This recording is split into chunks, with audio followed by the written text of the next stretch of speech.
ప్రేమ అన్న పదానికి రెండు అక్షరాలు, కానీ మీరు నాపైన చూపించినటువంటి ప్రేమ అనంతం. నేను సురేష్, మీ ప్రేమకు బానిస.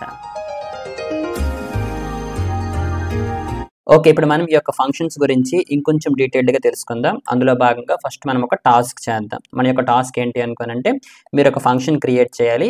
ఆ ఫంక్షన్ ఏం చేయాలనుకోనంటే, మన యొక్క యూజర్ని గ్రీట్ చేయాలన్నమాట. ఓకే, కొంచెం కన్ఫ్యూజన్గా ఉంది కదా, ఏమీ లేదు. మీరు ఒక ఫంక్షన్ క్రియేట్ చేస్తారు. ఆ యొక్క ఫంక్షన్ నేమ్ వచ్చేసి గ్రీట్ అని పెడతారు. ఆ యొక్క ఫంక్షన్ని నేను కాల్ చేశాను అనుకోండి. ఫర్ ఎగ్జాంపుల్ చూడండి, మీరు క్రియేట్ చేసినటువంటి ఫంక్షన్ వచ్చేసి గ్రీట్ కదా. ఆ యొక్క ఫంక్షన్ నేను కాల్ చేసినప్పుడు ఈ విధంగా సురేష్ అన్నటువంటి స్ట్రింగ్ని పంపించాను అనుకోండి. మీ యొక్క ఫంక్షన్ మన యొక్క కన్సోల్లో ఈ విధంగా ప్రింట్ చేయాలన్నమాట. హెల్లో సురేష్ అని ప్రింట్ చేయాలి. ఇప్పుడు ఒకవేళ నేను ఇక్కడ నరేష్ పంపించాను అనుకోండి, హెల్లో నరేష్ అని ప్రింట్ చేయాలి. అంతే, సింపుల్. ఓకే, సో మీరు అందుకోసం ఏం చేస్తారు అనుకోనంటే, ఫంక్షన్స్ ఇన్ డీటెయిల్ అన్నటువంటి ప్రోగ్రామ్ని క్రియేట్ చేసి గ్రీట్ అనేటువంటి ఫంక్షన్ని రాయండి. సరే, ఇప్పుడు మీకోసం నేను రాస్తాను. సో ఏం చేస్తాను అనుకోనంటే, ఒక కొత్త ఫోల్డర్ని క్రియేట్ చేస్తాను. ఓకే, ఫంక్షన్స్ ఇన్ డీటెయిల్ అన్నటువంటి ప్రోగ్రామ్ని రాశాను. ఓకే, ఇందులోనే వచ్చేసి మన యొక్క index.html క్రియేట్ చేస్తున్నాను. అలానే మన యొక్క script.js ఫైల్ని రాస్తున్నాను. మన యొక్క index.html ఫైల్లో సింపుల్గా మన యొక్క టెంప్లెట్ ఉంది కదా, అది రాశాను. అలానే ఇక్కడ మన యొక్క స్క్రిప్ట్ని లింక్ చేస్తున్నాను అనమాట. ఓకేనా, ఈ విధంగా స్క్రిప్ట్ని లింక్ చేస్తాను కదా. ఇప్పుడు మన యొక్క స్క్రిప్ట్లో ఏదైతే రాస్తామో అది మన యొక్క HTML ఫైల్ రెండర్ అయినప్పుడు ఈ యొక్క స్క్రిప్ట్లో ఉన్నటువంటి కోడ్ అనేది ఎగ్జిక్యూట్ అవుతుంది. ఓకే, ఇప్పుడు నేను ఏం చేస్తాను అనుకోనంటే, ఫంక్షన్ గ్రీట్ అని చెప్పేసి ఈ విధంగా రాస్తాను అనమాట. ఓకే, మన యొక్క ఫంక్షన్ నేమ్ అదే కదా. సో ఇప్పుడు ఏం చేయాలి, ఈ యొక్క ఫంక్షన్కి మనం ఒక స్ట్రింగ్ని పంపిస్తాము. ఆ యొక్క స్ట్రింగ్ని ఇది ప్రింట్ చేయాలి కదా. సరే, ఇప్పుడు నేను ఏం చేస్తున్నాను, గ్రీట్ అని రాశాను, ఇందులోకి సురేష్ అని పంపిస్తున్నాను అనమాట. ఓకేనా, ఈ యొక్క సురేష్ని ఇది తీసుకోవాలి, అంతే కదా. ఈ యొక్క ఫంక్షన్ తీసుకోవాలి. సో ఏ విధంగా తీసుకుంటుంది అనుకోనంటే, ఇక్కడ పంపించినటువంటి వాల్యూ అనేది ఎక్కడికి రావాలి అంటే, ఇక్కడ మనం ఒక వేరియబుల్ని క్రియేట్ చేసుకుంటాం, అంతే కదా. ఇంతకుముందు మనం చేసాం కూడా. సరే, ఫర్ ఎగ్జాంపుల్ నేమ్ అని రాశాను అనమాట. ఇప్పుడు ఏం జరుగుతుంది, ఇందులోకి మనం పంపించింది ఇక్కడికి వస్తుంది అనమాట. సరే, వచ్చిందో లేదో ఒక్కసారి మనం మామూలుగా ప్రింట్ చేసి చెక్ చేద్దాం. ఓకేనా, సరే ఇప్పుడు చెక్ చేయాలంటే ఏం చేయాలి, మన యొక్క ప్రాజెక్ట్ని రన్ చేయాలి. సో ఈ యొక్క index.html ఫైల్ మీద రైట్ క్లిక్ చేస్తున్నాను, ఓపెన్ విత్ లైవ్ సర్వర్ మీద కొట్టాను. ఇప్పుడు మన యొక్క కన్సోల్లో ఉన్నటువంటి అవుట్పుట్ చూడాలనుకుంటే Ctrl+Shift+I మన యొక్క డెవలపర్ కన్సోల్ అనేది ఓపెన్ అవుతుంది. ఇప్పుడు చూసారా, సురేష్ అనేది ప్రింట్ అయ్యింది. సో ఇక్కడ మనకి ఏం జరిగింది, మన యొక్క స్క్రిప్ట్లో ఉన్నటువంటి కోడ్ టాప్ నుండి ఎగ్జిక్యూట్ అవుతుంది. ఫస్ట్ ఇక్కడ మనకి ఫంక్షన్ డిక్లరేషన్ ఉందన్నమాట. సో కాబట్టి ఇక్కడ మనకి ఏమీ జరగదు. ఇక్కడికి వచ్చినప్పుడు ఈ యొక్క ఫంక్షన్ నేను కాల్ చేశాను. సో ఈ యొక్క ఫంక్షన్ని కాల్ చేసినప్పుడు మనం కాల్ చేసామంటాం లేదా ఇన్వోక్ చేసామంటాం. అప్పుడు ఏం చేస్తున్నాను, ఒక స్ట్రింగ్ని పంపించాను. ఈ యొక్క స్ట్రింగ్ అనేది ఈ యొక్క నేమ్లోకి వెళ్ళింది, దానిని నేను ప్రింట్ చేశాను అనమాట. ఇప్పుడు మనకు కావాల్సింది ఏంటి అనుకోనంటే, హెల్లో సురేష్ అని ప్రింట్ చేయాలి కదా. సో ఇక్కడ నేను ఏం చేస్తాను అనుకోనంటే, ఒక టెంప్లెట్ లెటర్లను ఈ విధంగా వాడి హెల్లో అని పెడతాను, కామా పెట్టేసి ఇక్కడ ఈ విధంగా ఒక ఎక్స్ప్రెషన్ పెట్టేసి మనకు వచ్చినటువంటి వాల్యూ ఈ యొక్క నేమ్ అన్నటువంటి వేరియబుల్లో ఉంది కదా. సో అదే ఇక్కడ పెట్టేశాను అనమాట. ఓకే, ఇప్పుడు ఒకసారి మనం చెక్ చేద్దాం. చూసారా, హెల్లో సురేష్ అని ప్రింట్ అయిపోయింది అనమాట. సింపుల్ కదా. సరే, అయితే ఇక్కడ కొన్ని విషయాలు గుర్తుపెట్టుకోండి. ఇప్పుడు ఈ యొక్క గ్రీట్ అన్నటువంటి ఫంక్షన్ ఉంది కదా, ఈ యొక్క గ్రీట్ అన్నటువంటి ఫంక్షన్కి మనం ఒక వాల్యూని పంపించాం. దీనినే మనం ఏమంటాము అనుకోనంటే ఆర్గ్యుమెంట్ అంటాం అనమాట. ఓకేనా, అంటే ఒక ఫంక్షన్ని కాల్ చేసినప్పుడు మనం ఏదైతే వాల్యూస్ని పంపిస్తామో వాటిని ఆర్గ్యుమెంట్స్ అంటాం. ఈ యొక్క వాల్యూస్ని ఇక్కడ యాక్సెస్ చేసుకోవడానికి కోసం ఇక్కడ మనం ఒక వేరియబుల్ని క్రియేట్ చేసాం కదా. ఈ యొక్క వేరియబుల్స్ని మనం ఏమంటాము అనుకోనంటే పారామీటర్స్ అంటాం అనమాట. ఇక్కడ చూసారా, పారామీటర్ అని చూపిస్తుంది కదా. సో ఈ యొక్క డిఫరెన్స్ అనేది మీరు గుర్తుపెట్టుకోవాలి. మన యొక్క ఫంక్షన్ని కాల్ చేసినప్పుడు పంపించేటువంటి వాల్యూస్ని ఆర్గ్యుమెంట్స్ అంటాము. ఈ విధంగా వచ్చినటువంటి ఆర్గ్యుమెంట్స్ని మన యొక్క ఫంక్షన్ ఒక వేరియబుల్లో పెట్టుకుంటుంది కదా, ఆ యొక్క వేరియబుల్స్ని మనం పారామీటర్స్ అంటాం అనమాట. ఓకే, గుర్తుపెట్టుకోండి, values passed to the function. ఈ యొక్క ఫంక్షన్కి మనం పంపించినటువంటి వాల్యూస్ ఏవైతే ఉన్నాయో వాటిని ఆర్గ్యుమెంట్స్ అంటాం. అలానే variables declared in the function, ఆ యొక్క వేరియబుల్స్ని మనం పారామీటర్స్ అంటాం అనమాట. ఓకేనా, ఇది మన యొక్క పారామీటర్స్కి అలానే ఆర్గ్యుమెంట్స్కి ఉన్నటువంటి డిఫరెన్సెస్. సరే, ఇప్పుడు ఇంకొక టాస్క్ చేద్దాం. ఆ యొక్క టాస్క్ భాగంలో ఏం చేస్తారు అనుకోనంటే, యాడ్ అనేటువంటి ఒక ఫంక్షన్ని క్రియేట్ చేస్తారు. ఆ యొక్క ఫంక్షన్ ఏం చేయాలి అనుకోనంటే, రెండు పారామీటర్స్ని యాక్సెప్ట్ చేయాలన్నమాట. అంటే ఇప్పుడు చూడండి, ఫర్ ఎగ్జాంపుల్ మీరు క్రియేట్ చేసినటువంటి యాడ్ అన్నటువంటి ఫంక్షన్కి నేను 10, 20 అన్నటువంటి ఈ యొక్క రెండు ఆర్గ్యుమెంట్స్ని పంపించాను అనుకోండి. ఈ యొక్క రెండు ఆర్గ్యుమెంట్స్ని మీ యొక్క ఫంక్షన్ తీసుకొని ఆ రెండు వాల్యూస్ని యాడ్ చేసి ఆ విధంగా వచ్చినటువంటి రిజల్ట్ని నాకు పంపించాలన్నమాట. చూసారా, return the sum of the received parameters. Okay, ఆ విధంగా రిసీవ్ చేసుకున్నటువంటి రిజల్ట్ ని మనం కన్సోల్లో ప్రింట్ చేయాలన్నమాట. ఓకేనా, వీడియో పాజ్ చేయండి, మీ ఓన్గా ట్రై చేయండి. ఓకే, నేను ఇప్పుడు ఏం చేస్తున్నాను అనుకోనంటే దీని కింద యాడ్కి సంబంధించినటువంటి ఈ యొక్క ఫంక్షన్ రాస్తున్నాను. ఓకేనా, జస్ట్ ఈ విధంగా రాశాను. ఇప్పుడు ఏం చేస్తున్నాను అనుకోనంటే ఈ యొక్క ఫంక్షన్ని కాల్ చేస్తున్నాను అనమాట. ఫర్ ఎగ్జాంపుల్ 10, 20 పంపించాను. సరే, ఇక్కడ మీరు బాగా అబ్జర్వ్ చేయండి. నా దగ్గర ఒక ఫంక్షన్ ఉంది, అలానే ఈ యొక్క ఫంక్షన్కి నేను ఒక 2 ఆర్గ్యుమెంట్స్ అనేవి పంపించాను అనమాట. సో ఇప్పుడు ఈ యొక్క 2 ఆర్గ్యుమెంట్స్ని ఈ యొక్క ఫంక్షన్లో నేను తెచ్చుకోవాలి. సో తెచ్చుకోవాలి అనుకోనంటే ఏం చేయాలి, వాటికి సంబంధించినటువంటి వేరియబుల్స్ అనేవి ఇక్కడ డిక్లేర్ చేసుకోవాలి, అంతే కదా. ఫర్ ఎగ్జాంపుల్ ఫస్ట్ పంపిస్తున్నటువంటి నెంబర్కి ఫర్ ఎగ్జాంపుల్ నెంబర్ 1 అన్నటువంటి నెంబర్ 1 అనేటువంటి వేరియబుల్ పెట్టుకున్నాను అనుకుందాం. అలానే సెకండ్ వచ్చినటువంటి దానికి నెంబర్ 2 అనేటువంటి వేరియబుల్ పెట్టుకున్నాను అనుకుందాం. సో ఆ విధంగా పెట్టుకుంటే ఇక్కడ వాటిని నేను యాక్సెస్ చేసుకోగలను. అవునా, ఒకసారి మనం చెక్ చేద్దాం. చూడండి, నెంబర్ 1, నెంబర్ 2 అని రాశాను. ఒకసారి మన యొక్క ప్రోగ్రామ్ని చెక్ చేస్తే చూడండి 10, 20 వచ్చాయి అనమాట. సరే, కాసేపు ఈ యొక్క లాగ్ని రిమూవ్ చేసేస్తున్నాను. అలానే ఈ యొక్క పారామీటర్స్ని కూడా రిమూవ్ చేసేస్తున్నాను.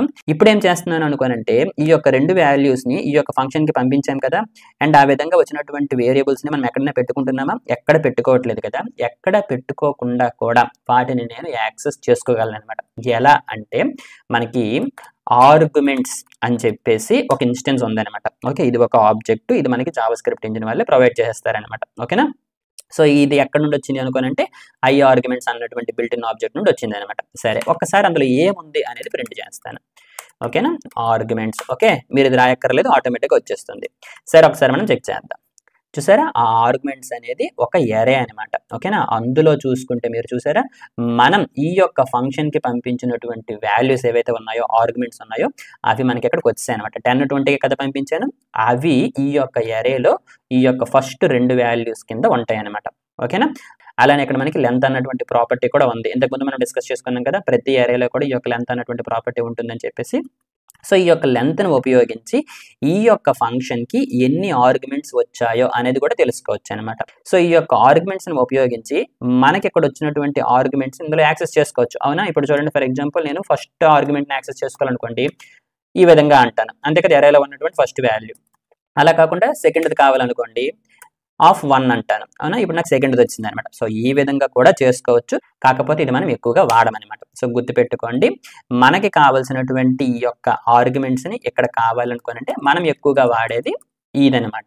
ఓకేనా, సో నెంబర్ 1, నెంబర్ 2. ఓకే, ఇప్పుడు మీరు ఏం చేయాలి, రెండింటిని సమ్ చేయాలి. అవునా, సో ఏం చేస్తాను, నెంబర్ 1 ప్లస్ నెంబర్ 2 చేస్తాను అనమాట. సో ఇప్పుడు 10, 20 ఇందులోకి వచ్చాయి, ఆ రెండింటిని సమ్ చేశాను. సో ఈ విధంగా వచ్చినటువంటి సమ్మని నేను ఏం చేయాలి అంటున్నాను, రిటర్న్ చేయాలి అంటున్నాను కదా. సో ఇప్పుడు నేను ఏం చేస్తాను అనుకోనంటే రిటర్న్ అని రాశాను అనమాట. ఓకే, ఒక స్పేస్ ఇచ్చాను. ఇప్పుడు ఏం జరుగుతుంది, ఈ రెండింటి యొక్క సమ్ 30 వస్తుంది. ఆ విధంగా వచ్చినటువంటి సమ్ని మనం రిటర్న్ చేసాం. సో ఈ యొక్క ఫంక్షన్ ఇప్పుడు ఏం చేస్తుంది, 30 అన్నటువంటి వాల్యూని రిటర్న్ చేసింది. సో ఆ విధంగా రిటర్న్ చేసినటువంటి వాల్యూని నేను ఒక వేరియబుల్లో పెట్టుకుంటాను అనమాట. నిజానికి నా యొక్క గోల్ ఏంటంటే ఆ విధంగా వచ్చినటువంటి వాల్యూని కన్సోల్లోకి ప్రింట్ చేయాలి. సో డైరెక్ట్గా నేను ఇక్కడ ఏం చేయొచ్చు అనుకోనంటే ఈ విధంగా console.log అని చెప్పేసి ఇలా అన్నాను అనుకోండి. సో ఇప్పుడు ఈ యొక్క ఫంక్షన్ ఇక్కడ మనం కాల్ చేసామా, ఈ యొక్క ఫంక్షన్ మనకి రిజల్ట్ ఇచ్చిందా, ఆ విధంగా వచ్చినటువంటి రిజల్ట్ ఇక్కడ నేను ప్రింట్ చేసేస్తున్నాను అనమాట. సో అలా చేయొచ్చు, లేదా మరి ఇక్కడ ఏం చేసుకోవచ్చు అనుకోనంటే మీకు వచ్చినటువంటి రిజల్ట్ని ఒక వేరియబుల్లో ఈ విధంగా పెట్టుకొని ఆ యొక్క రిజల్ట్ని ఇక్కడ మీరు ప్రింట్ చేయొచ్చు అనమాట. ఓకేనా, మీరు ఏ విధంగా చేసినా మీరు కరెక్టే. ఓకేనా, ఇప్పుడు చూడండి 30 అన్నటువంటి వాల్యూ అనేది ప్రింట్ అయిపోయింది అనమాట. ఓకే, సరే, ఇక్కడ మీరు బాగా అబ్జర్వ్ చేయండి. ఇప్పుడు ఈ యొక్క ఫంక్షన్కి నేను ఎన్ని వాల్యూస్ పంపించాను, 10, 20 2 ఆర్గ్యుమెంట్స్ని పంపించాను. సరే, ఇప్పుడు ఫర్ ఎగ్జాంపుల్ ఫ్యూచర్లో నేను ఏమనుకున్నాను అనుకోనంటే ఇంకొక నెంబర్ని పంపించాలని అనుకుందాం. ఓకే, అంటే ఈ యొక్క ఫంక్షన్కి నేను 3 నెంబర్లు పంపిస్తాను. ఆ యొక్క 3 నెంబర్లని నాకు ప్రింట్ చేసి రిజల్ట్ని పంపించాలి అని అనుకుందాం. ఒకసారి మనం చెక్ చేద్దాం ఏమవుతుందో. ఏమైనా జరిగిందా, ఆ యొక్క 30నే వచ్చింది. ఎందుకోసం అనుకోనంటే ఇక్కడ మనం పంపించినటువంటి వాల్యూని ఇక్కడ మనం తెచ్చుకోలేదు. సో తెచ్చుకోవాలి అంటే ఏం చేయాలి, ఈ విధంగా ఇంకొక వేరియబుల్ని క్రియేట్ చేసుకుంటాం. సో ఇప్పుడు నెంబర్ 3లోకి వచ్చింది కదా, ఇక్కడ మనం ఏం చేస్తాం, ఈ విధంగా ప్లస్ పెట్టేసి ఈ విధంగా చేసామనుకోండి, అప్పుడు మనకు 60 అనేది వస్తుంది అనమాట. సరే, ఇక్కడ వరకు బాగానే ఉంది. ఇప్పుడు చూడండి, ఫర్ ఎగ్జాంపుల్ ఫ్యూచర్లో ఎప్పుడో ఈ విధంగా ఇంకొన్ని వాల్యూస్ని పంపిస్తాము అని అనుకుందాం. సో ఇప్పుడు ఏం చేయాలి, ఈ 3 కోసం ఇంకొక 3 వేరియబుల్స్ని క్రియేట్ చేసుకోవాల్సి వస్తుంది. అవునా, సో ఇప్పుడు ఈ విధంగా ఎలాగ పెరుగుతున్న కొలది ఇక్కడ మనం ఎన్ని ఆర్గ్యుమెంట్స్ని అయితే తీసుకుంటున్నామో ఇక్కడ కూడా అన్ని పారామీటర్స్ని తీసుకోవాల్సి వస్తుంది. అవునా, సో ఈ యొక్క ప్రాబ్లమ్ని సాల్వ్ చేయడం కోసం మనకి ఏం చేశారు అనుకోనంటే రెస్ట్ పారామీటర్ అనేటువంటి ఒక పారామీటర్ని దింపారనమాట. ఓకేనా, ఇప్పుడు చూడండి ఈ యొక్క 10 కోసం నెంబర్ 1 అనేటువంటి వేరియబుల్ క్రియేట్ చేసాం, 20 కోసం నెంబర్ 2, 30 కోసం నెంబర్ 3 చేసాం కదా. ఇప్పుడు నేనేం చేస్తాను అనుకోనంటే ఈ మూడింటి కోసం 3 వేరియబుల్స్ క్రియేట్ చేయకుండా ఒకే వేరియబుల్ క్రియేట్ చేస్తాను అనమాట. ఏమని? For example rest of the parameters అని చెప్పేసి. ఓకేనా? ఈ యొక్క వేరియబుల్ నేమ్ ఏదైనా అవ్వచ్చు, సింపుల్ గా మీకు అర్థం కావడం కోసం ఈ విధంగా పెట్టాను అనమాట. ఓకేనా? అంటే ఈ విధంగా రెస్ట్ ఆఫ్ ద ఆర్గ్యుమెంట్స్ ఏవైతే వచ్చాయో వాటిని అన్నింటినీ కోసం అనమాట. సో ఇప్పుడు ఏం చేస్తాను అనుకోనంటే దీని ముందు ఈ విధంగా 3 డాట్స్ పెడతాను అనమాట. ఓకేనా? దీనినే మనం ఏమంటాం అనుకోనంటే రెస్ట్ ఆపరేటర్ అంటాం అనమాట. అంటే ఏమి లేదు, సింపుల్ గా రెస్ట్ ఆఫ్ ద పారామీటర్స్ అని అర్థం అనమాట. అంతే, ఇంకా అంతకన్నా ఏమీ లేదు. అంటే 3 వేరియబుల్స్ ని తీసుకోకుండా సింపుల్ గా ఒకే వేరియబుల్ తీసుకుంటాం, దాని ముందు రెస్ట్ ఆపరేటర్ పెట్టామనుకోండి ఈ 3 వేరియబుల్స్ కూడా ఇందులోకి వచ్చేస్తాయి అనమాట. ఓకే, అది ఏ విధంగా వచ్చాయి అనేది ఒకసారి మనం చెక్ చేద్దాం.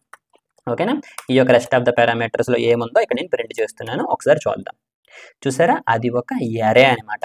ఓకేనా? సో ఈ విధంగా రెస్ట్ ఆఫ్ ద పారామీటర్స్ పెట్టామనుకోండి, మనం ఈ యొక్క చివరిలో పంపించినటువంటి వాల్యూస్ అంటే ఈ యొక్క 3 వేరియబుల్స్ కి ఈ 3 వెళ్ళిపోయాయి, ఆ తర్వాత ఉన్నటువంటి రెస్ట్ ఆఫ్ ద ఆర్గ్యుమెంట్స్ వచ్చేసి ఈ యొక్క వేరియబుల్లోకి వచ్చేస్తాయి అనమాట. కాకపోతే ఆ విధంగా వచ్చినవి ఒక ఎరేలో ఉంటాయి అనమాట. ఒక ఎరేలో ఉంటాయి కాబట్టి ఎరేలో ఉన్నటువంటి వాల్యూస్ మనం యాక్సెస్ చేసుకోవచ్చు కదా, వాటిని యాక్సెస్ చేసుకొని ఇందులోకి యాడ్ చేసి మనం రిటర్న్ చేయొచ్చు అనమాట. ఓకేనా? సరే, అయితే ఇక్కడ మీకు ఒక డౌట్ రావచ్చు, ఇక్కడ మనం వాడినటువంటి ఈ యొక్క రెస్ట్ పారామీటర్ అనేది ఎప్పుడు కూడా 3 పారామీటర్స్ తర్వాతే వాడాలా అంటే అలా ఏం లేదనమాట, మీ ఇష్టం, ఎక్కడైనా వాడుకోవచ్చు. ఇప్పుడు చూడండి, ఫర్ ఎగ్జాంపుల్ ఈ రెండింటిని తీసాను. సో ఇప్పుడు ఏం జరుగుతుంది, ఫస్ట్ మనం పంపించినటువంటి ఈ యొక్క 10 అనేది నెంబర్ 1 లోకి వెళ్తుంది, ఈ యొక్క మిగతా వాల్యూస్ అన్ని కూడా ఈ యొక్క వేరియబుల్లోకి వెళ్ళిపోతాయి అనమాట. కాకపోతే అవి అరే రూపంలో ఉంటాయి అనమాట. ఓకేనా? ఇప్పుడు ఒకసారి చెక్ చేద్దాం.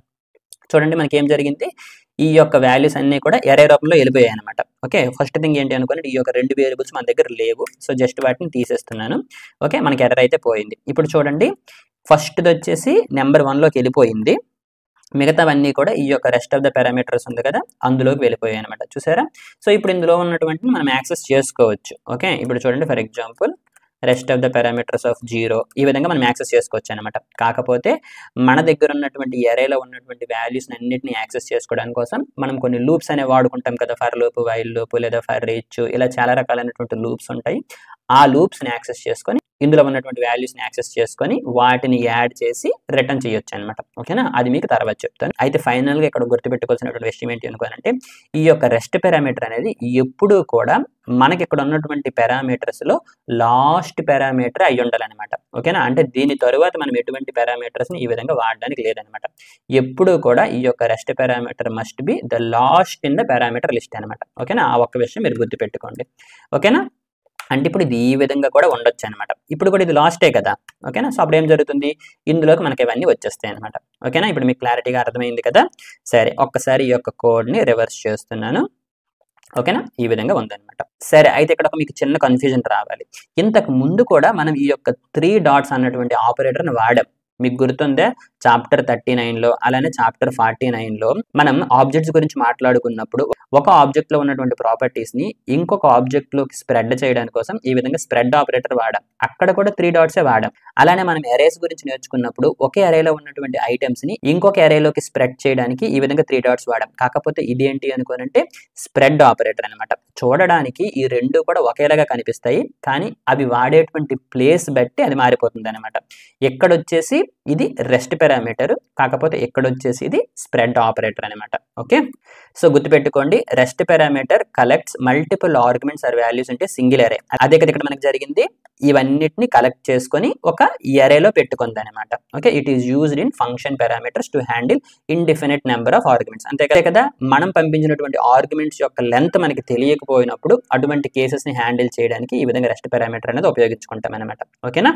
బట్ గుర్తుపెట్టుకోండి, it must be the last parameter in the functions parameter list. అలానే స్ప్రెడ్ ఆపరేటర్ దగ్గరికి వచ్చేసరికి మన అరేలో ఉన్నటువంటి ఎలిమెంట్స్ ని లేదా ఆబ్జెక్ట్స్ లో ఉన్నటువంటి ప్రాపర్టీస్ ని అన్పాక్ చేయడానికి అంటే స్ప్రెడ్ చేయడానికి మనం ఈ యొక్క స్ప్రెడ్ ఆపరేటర్ అనేది ఉపయోగించుకుంటాం అనమాట.